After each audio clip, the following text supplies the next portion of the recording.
السلام علیکم ناظرین، پچھلی قسط کے اختتام پر کوسس اپنا خدشہ ظاہر کرتے ہوئے ماری سے کہتا ہے پادری گریگور عثمان کے پاس ہو سکتا ہے۔ اس قسط کے آغاز میں کئی قبیلے میں خواتین کھانا تیار کرنے میں مصروف تھیں جبکہ بچے کھیل کود رہے تھے۔ ادھر سلجان کچھ خواتین کے پاس آ کر بیٹھ جاتی ہے اور کہتی ہے سب لوگوں کا اپنے اپنے کام پر جانے کا وقت آ چکا ہے۔ ازنیک کے تاجر کئی قبیلے کے مشہور قالین حاصل کرنا چاہتے ہیں۔ قالینوں کی تعداد زیادہ ہے مگر وقت ہمارے پاس کم ہے، اسی لیے ہمیں جلد از جلد اپنے کام پر پہنچنا ہوگا۔ سلجان بالا کی طرف دیکھ کر خواتین سے کہتی ہے اس کام میں حکم بالا کا چلے گا۔ بالا کہتی ہے خواتین ہم صبح سے قالین بننے کی ابتدا کریں گی۔ ملہون کہتی ہے بالا خاتون کا ذیل قبیلے کی خواتین بھی بہت ماہر ہیں، اب جب کہ وقت کم اور قالین کی فرمائش زیادہ ہے تو پھر کذیل خواتین بھی کام میں ہاتھ بٹائیں گی، ان کے ہاتھوں میں بھی بہت تیزی ہے۔ بالا کہتی ہے شکریہ ملہون خاتون، مگر فی الحال اس کی ضرورت نہیں ہے، کئی خواتین یہ کام نپٹا سکتی ہیں۔ یہ سن کر ملہون خاتون اٹھ کر وہاں سے چلی جاتی ہے جبکہ سلجان کافی پریشان دکھائی دیتی ہے۔ دوسری طرف ہرمنکایا قلعے میں بحران کوسس کو حملے کے بارے میں بتاتا ہے تو کوسس کہتا ہے اس معاملے میں روگتوس کا ہاتھ سن کر مجھے بالکل حیرت نہیں ہوئی کیونکہ پیٹھ میں خنجر وہی گھونپ سکتا ہے۔ بحران کہتا ہے میں سردار کے حکم پر تحقیق کرنے آیا ہوں، حملے کے متعلق کیا آپ کے پاس کچھ معلومات ہیں؟ کوسس کہتا ہے اگر مجھے اس بارے میں کسی چیز کا علم ہوتا تو میں آگے بڑھ کر اس حملے کو روکنے کی ہر ممکن کوشش کرتا۔ کوسس بحران سے کہتا ہے عثمان صاحب سے تعزیت فرمائیے گا۔ بحران کہتا ہے یہ علاقہ غداروں اور دشمنوں سے بھرا پڑا ہے، اگر میں صحیح سلامت واپس پہنچ گیا تو آپ کا پیغام پہنچا دوں گا۔ یہ کہہ کر بحران وہاں سے جانے لگتا ہے تو کوسس بحران کو آواز لگا کر روک لیتا ہے اور کہتا ہے ایسے نہیں بحران، بیتھینیا ہمیشہ خطرات کے دہانے پر رہتا ہے۔ کوسس نستور کو حکم دیتے ہوئے کہتا ہے بحران کو صحیح سلامت واپس پہنچانے کے لیے سپاہی تیار کرو۔ دوسری طرف ترگت کے سپاہیوں کو دفنا دیا گیا تھا۔ فاتحہ کے بعد ترگت کے سپاہی اپنی تلواریں نکال لیتے ہیں اور اللہ اکبر کی صدا بلند کرتے ہیں۔ ترگت کہتا ہے ایسا کب ہوا ہے کہ ترگت سردار نے اپنے بھائیوں کا انتقام نہ لیا ہو؟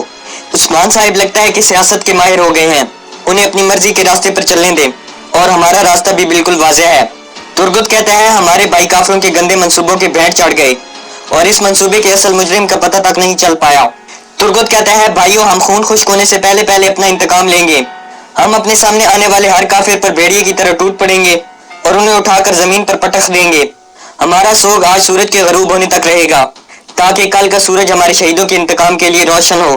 یہ سن کر ترگت کے سپاہی اللہ اکبر کے نعرے لگانے لگتے ہیں۔ دوسری طرف جنگل میں کچھ بزنطینی سپاہی بحران کو قبیلے تک چھوڑنے آ رہے تھے، اسی دوران عثمان ان کا راستہ روک لیتا ہے۔ عثمان کے مزید سپاہی بھی اپنی تلواریں نکال کر بزنطینیوں کو گھیر لیتے ہیں۔ یہ دیکھ کر بحران مسکرانے لگتا ہے اور پھر عثمان کے سپاہیوں میں شامل ہو جاتا ہے۔ بزنطینی بھی اپنی تلواریں نکال کر حرکت میں آ جاتے ہیں۔ فلیش بیک سین میں عثمان بحران سے کہتا ہے میں صرف یہ جانتا ہوں کہ سپاہیوں کی انگلیاں کاٹنے والا میخائیل کوسس ہے، اسی لیے وہاں سے تنہا واپس مت آنا اور ہرمنکایا سے لوٹتے وقت اپنے ساتھ سپاہیوں کی ایک ٹکڑی ضرور لے آنا۔ فلیش بیک سین ختم ہوتا ہے تو تمام بزنطینی سپاہیوں کو باندھ دیا جاتا ہے۔ اسی دوران عثمان کو اس بچے کا خیال آتا ہے جو ترگت سردار سے کہہ رہا تھا آپ نے وعدہ کیا تھا حضور کہ آپ میرے بابا کو ضرور واپس لائیں گے۔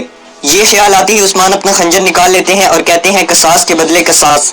اس کے بعد عثمان بزنطینی سپاہیوں کی انگلیاں کاٹنا شروع کر دیتے ہیں جبکہ بزنطینی سپاہی درد میں چلا اٹھتے ہیں۔ تمام سپاہیوں کی انگلیاں کاٹنے کے بعد عثمان بزنطینی سپاہیوں سے کہتا ہے اب قلعے دار میخائیل کوسس کے پاس جا کر اسے بتا دینا کہ یہ ترگت سردار کے سپاہیوں کی انگلیاں کاٹنے کا قصاص ہے، اور اگر مجھے پتہ ہوتا کہ سپاہیوں کے قتل کرنے میں بھی کوسس کا ہاتھ ہے تو آج تم لوگوں کی لاشیں کوسس کے پاس جاتی۔ دوسری طرف خیمے میں ملہون خاتون غصے میں ادھر ادھر ٹہل رہی تھی۔ ملہون نیچے نشست پر بیٹھ جاتی ہے اور کہتی ہے بالا خاتون ہمارے قبیلے کے معززین کو بھول بیٹھی ہے مگر اب بھول جانے والوں کو یاد کروانے کا وقت آ گیا ہے۔ ملہون گوگچے سے کہتی ہے گوگچے اس کام کی سربراہی تمہاری ہوگی، فوراً قزیل قبیلے پہنچو اور فوراً انتہائی ماہر اور تیز کام کرنے والی خواتین کو لے آؤ۔ گوگچے کہتی ہے مگر سلجان خاتون نے تو اس کام کی ذمہ داری بالا خاتون کی لگائی ہے اور ویسے بھی بالا خاتون ہماری خواتین کے لیے منع کر چکی ہیں۔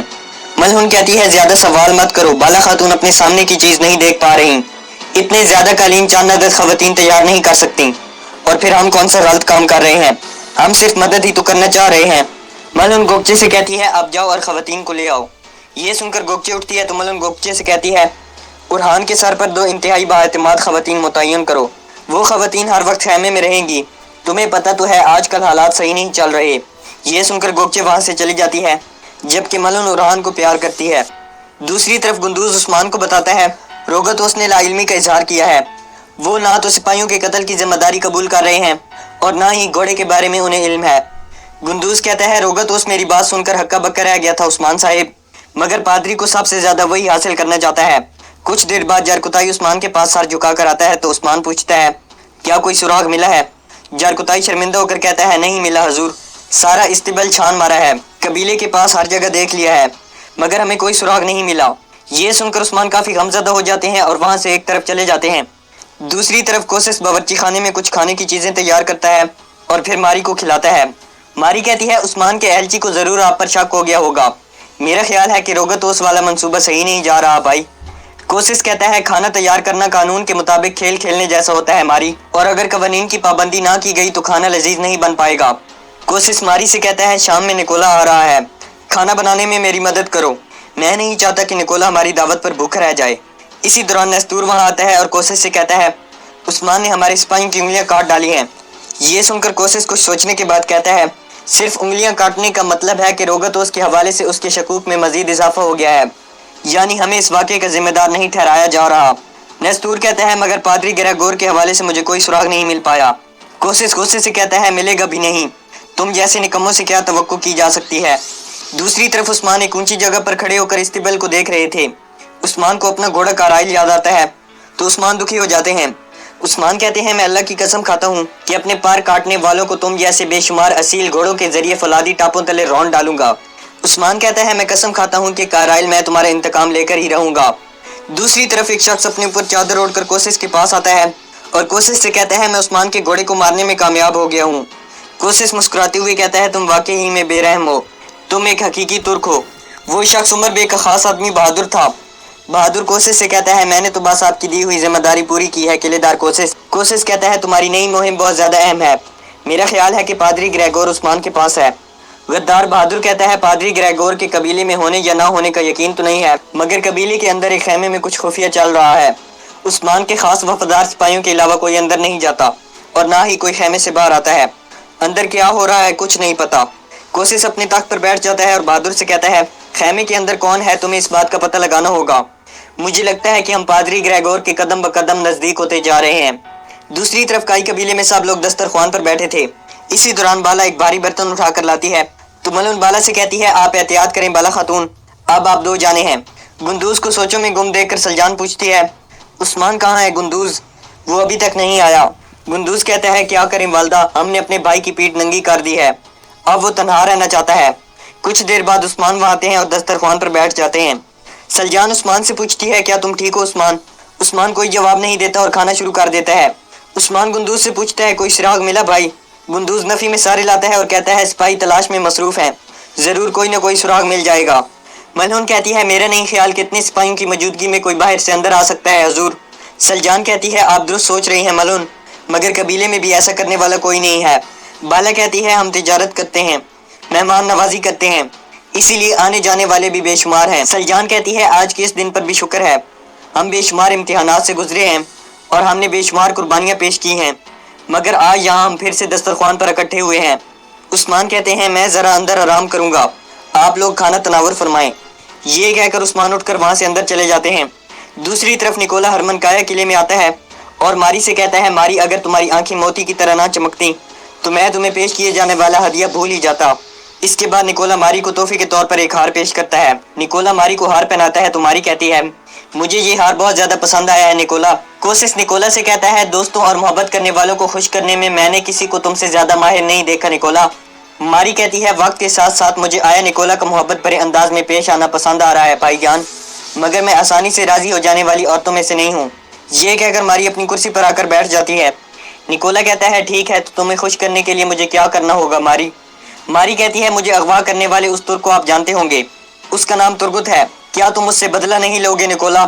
نکولا کہتا ہے میں وعدہ کرتا ہوں کہ اس سے بدلہ لیا جائے گا۔ اسی دوران روگتوس وہاں آتا ہے اور کہتا ہے مجھے تم لوگوں سے کچھ اہم مسائل پر بات چیت کرنی ہے۔ کوسس روگتوس کو دیکھ کر کہتا ہے کیا بہترین سرپرائز ہے۔ دوسری طرف سلجان دسترخوان سے اٹھ کر عثمان کے پاس آ جاتی ہے اور پھر عثمان کے پاس بیٹھ کر عثمان سے کہتی ہے تم بچپن میں بھی ایسے تھے، تمہیں کوئی پریشانی ہوتی تو سب سے جدا ہو جاتے۔ سلجان عثمان سے کہتی ہے اب ہوش میں آ جاؤ، کیا یہ حال احوال سردار عثمان کے لائق ہے؟ عثمان کہتا ہے ہم نے کمزوری ظاہر کی ہے والدہ، ہم امانت کی حفاظت نہیں کر پائے، پہلے ترگت صاحب کی سپاہیوں کی جان گئی اور پھر دشمن سانپ کی طرح قبیلے میں گھسا اور میرے کارائل کی جان لے لی۔ سلجان کہتی ہے تم خود پر ظلم کر رہے ہو عثمان، دیکھو بیٹا پہاڑ کا بوجھ بھی پہاڑ جتنا ہی ہوتا ہے، تمہیں اس صورتحال پر بھی غالب آنا ہوگا۔ کہا جاتا ہے کہ اللہ انسان کو اس کی طاقت کے بقدر ہی آزماتا ہے۔ اللہ تمہارا بوجھ ہلکا فرمائے بیٹے۔ دوسری طرف روگتوس نکولا اور کوسس سے کہتا ہے آخر عثمان نے ترگت کے جنگجوؤں کی موت کا الزام میرے اوپر لگا دیا۔ کوسس کہتا ہے عثمان نے تمہارے بارے میں مجھے اپنے شکوک و شبہات سے آگاہ کیا ہے اور میں نے اسے بتایا ہے کہ یہ شبہات درست نہیں ہیں۔ میں بھی چاہتا ہوں کہ جلد حقائق سامنے آ جائیں۔ روگتوس کہتا ہے تم نہ بھی چاہو تب بھی میں یہ حقائق سامنے لاؤں گا۔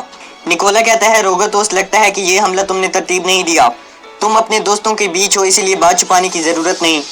روگتوس کہتا ہے کوئی مجھے عثمان کے لیے چارہ بنانے کی کوششوں میں مگن ہے اور تم مجھے الزام دے رہے ہو نکولا۔ نکولا کہتا ہے پادری گریگور ابھی تک لاپتہ ہے۔ کوسس کہتا ہے بالآخر وہ پادری ہے نکولا، شاید وہ آسمان پر چڑھ گیا ہو۔ یہ سن کر روگتوس کو بہت غصہ آتا ہے جبکہ نکولا مسکرانے لگتا ہے۔ کوسس روگتوس سے پوچھتا ہے کیا سوچ رہے ہو پیارے روگتوس؟